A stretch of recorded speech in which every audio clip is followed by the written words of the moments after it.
Some of your work was in Minnesota. Correct. Was it a colder part of Minnesota?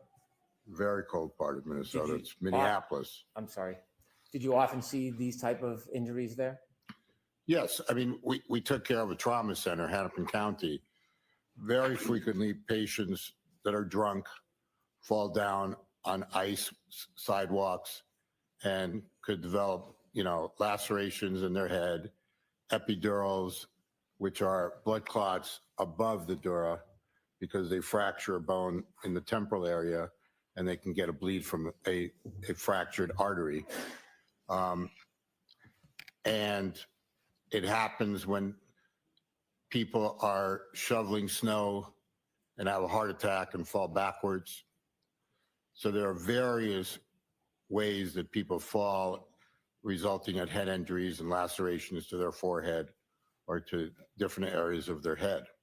Can somebody suffer this type of injury simply by falling backwards? Absolutely. You had taken us through the process of falling backwards and then talked about what happens to the brain. Can I ask you a couple detailed questions about that? Sure. When you explained that the brain upon impact then shifts forward and hits the front of the skull, is there a medical term for that process? Well, the medical term is a coup counter coup injury. So the coup is when you first hit.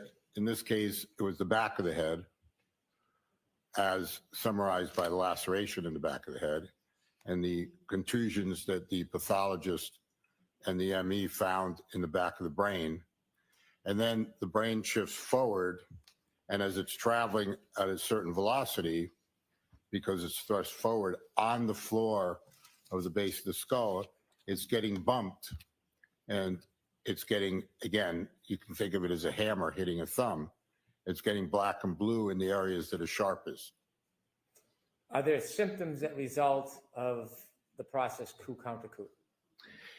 This is clinically, it varies. I mean, you can go from anywhere from a simple concussion where you sort of are unaware of what happened, but you're still awake, you're confused, all the way to, ultimately being in a coma. Can this type of injury, the coup counter coup, and what you see in the review of your files, could this type of injury happen from an attack by a weapon, like a bat or a hammer? Well, he did not have a depressed skull fracture. So any focal hit like that would more likely than not have caused a depressed skull fracture. Blunt trauma, the way he had, the assumption, would cause the coup counter coup without a depressed skull fracture.